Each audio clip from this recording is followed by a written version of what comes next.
Hey, thanks for joining me in part 3 of my Odd Demon Hunter Climbing the Wild Ladder series. Let me tell you about a few additions and removals from my deck list. I added Fireflies and Urzel Horrors. That gives me more 1-drops to fill in my curve. I removed the Southsea Deckhands and Patches. And then I removed the Consume Magics and Mana Burns in favor of adding Volpera Scoundrels and Cobalt Spellkins. Cobalt Spellkins can give me the Mana Burns and Consume Magics. Volpera Scoundrel could, and can also give me other things like Twin Slices, which could combo well with Ultras, which I added to try to deal with wider boards that I might come up against, and get in some more burst damage maybe later in the game. So I've got 5 games. I'm going to play them back at 3 times speed and add some commentary. Thanks. Here in my first game, I'm playing an Odd Paladin, which I'm kind of excited to by adding the Fireflies, and not as much the Urzel Horrors, though at least that's an extra 1-drop. Not any worse than the Southsea Deckhand and the Patches by much. Yep, so I start off the Urzel Horror. He played this quest that at so many 5 minions, you get +1/+1 to all minions. Works well with Odd Paladin. I haven't really seen the Odd Paladin list yet in Wild. So for now I think to trade. Kind of wishing I had a better hand. I've got Baku in my hand. Where are my Fireflies? Fireflies are what I really wanted to be able to deal with the Odd Paladin.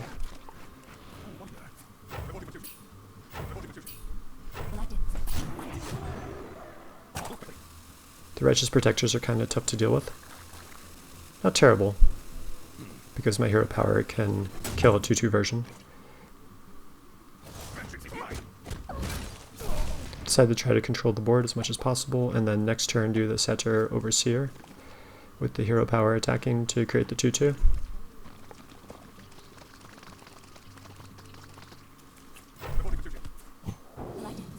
Another Righteous Protector is a bummer. I decided to still play the Satyr Overseer instead of Volpera Scoundrel because I'm not sure what I'll get from the Volpera Scoundrel. At least I'll get the 2 bodies from the Overseer.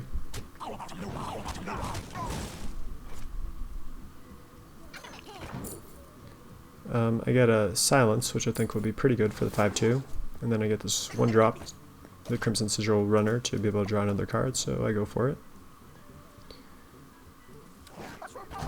I'm hoping to get to Priestess of Fury to be able to clear the board, but now I'm so low, it's kind of too late. I still go for the Priestess of Fury play, but it's almost impossible for me to be able to not leave enough of the board up that's going to lead to me dying.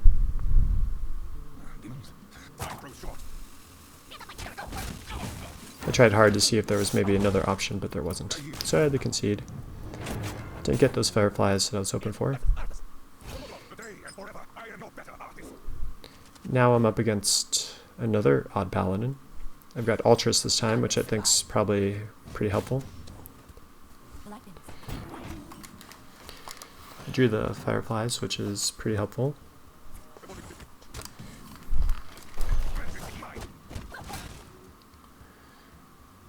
Feeling good at this point. I'm wondering, do I want to play the Ultras here? I don't have an Outcast card, though, to go with it. So I've got to play the Volpera Scoundrel, pretty much. I get Twin Slice, which will work really well with Ultras. He plays a 2/4, which is going to be hard to kill with Ultras. Except, I'm able to kill it. He plays the Faceless Corruptor, which he only gets 1 body with, which is pretty good for me.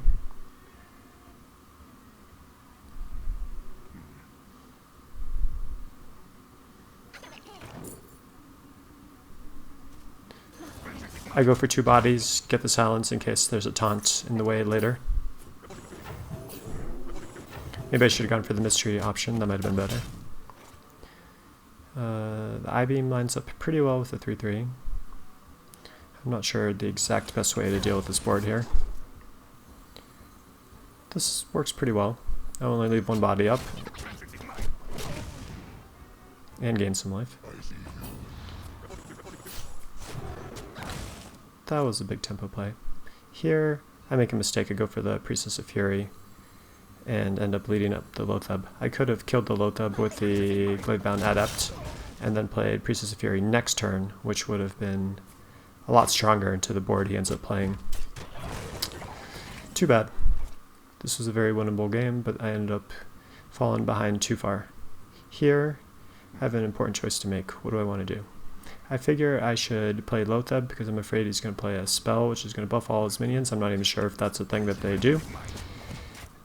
And I just had to get in 2 points of damage, hoping to try to close the game out over the course of 2 turns with the Warglaves and the Gladebound Adept.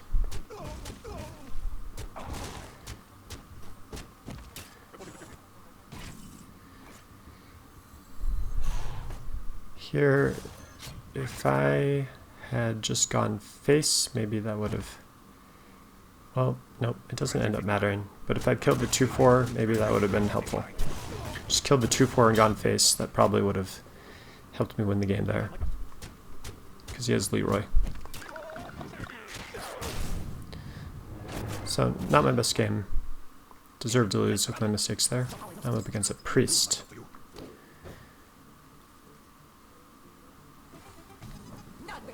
We've got some 1-drops. Crimson Sigil Runner's in a good place to get the Outcast effect from. Gotta fight my Fireflies. Decided to value the hero power more than the dropping the Firefly.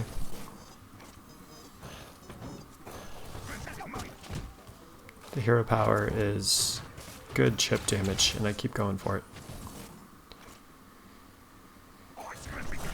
Just keep trying to develop the board.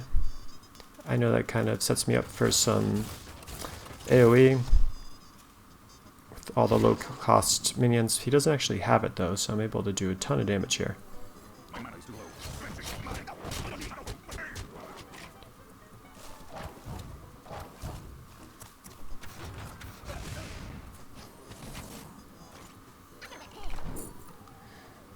I'm looking for some damage maybe. He's down to 3, and I get Renoed, which is a bummer. Now I gotta build my attacks back up to try to mana jam him a little bit so he can't clear my board. He's able to get another copy of Reno. And here, I can't do enough damage. I decided to mana jam him so he can't play Reno next turn. I'm hoping to get into lethal range before he can play the second Reno. I can't quite though. I'm just a little bit short. So I decide to instead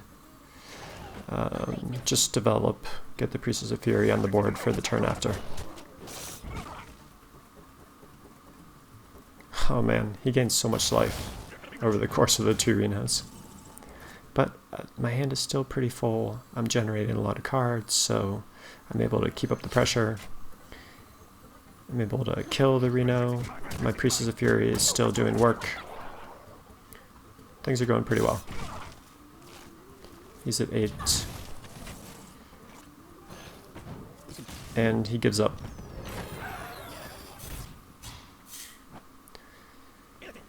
My next game is against a mage. I figure it's going to be a quest mage. Glad to see the 1-drops, even though the Urza horrors are easily pinged.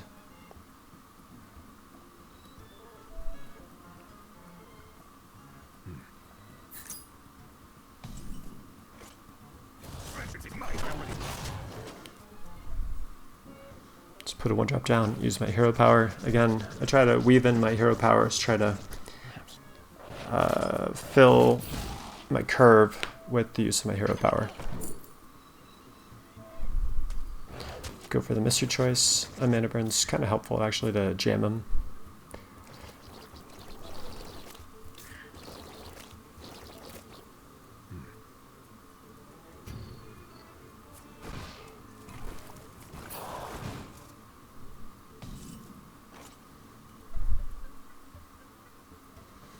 So I figure I'm probably going to hero power and play a happy goal.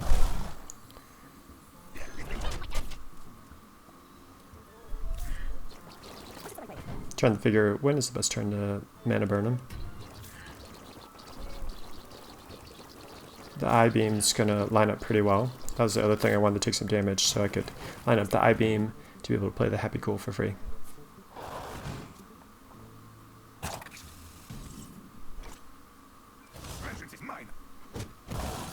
This works out pretty well. Can still play the mana burn too. And now I've also got the metamorphosis set up perfectly for next turn to be able to do 5 damage.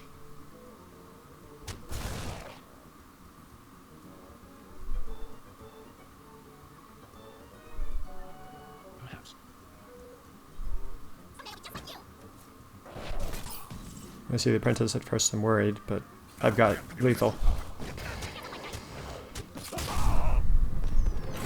That was a smooth game. 2 in a row. Now I'm up against Demon Hunter, which I figure is going to be an odd Demon Hunter. Curious to see how my tech choices line up against his.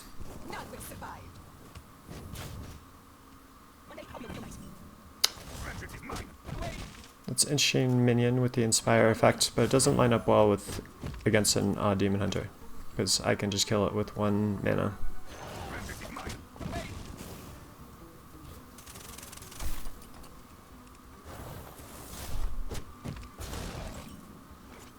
So I've got lots of 1-drops that I can flood the board with. He plays the Happy Ghoul. I've got the I-beam, free Happy Ghoul, and I'm able to flood the board. I'm pretty far ahead, and he quits as a result. So that worked out really well. Well, there you saw me go 3-2, not bad after a bad start, going 0-2 in the beginning against the Odd Paladins. I was hoping to do a little bit better against the Odd Paladins. I probably could have. It can be a really tricky game. Those Odd Paladins, you gotta sometimes play technically perfectly to be able to deal with all the minions that they're summoning. Thanks for watching, and I hope you'll continue on in part 4, which will come soon.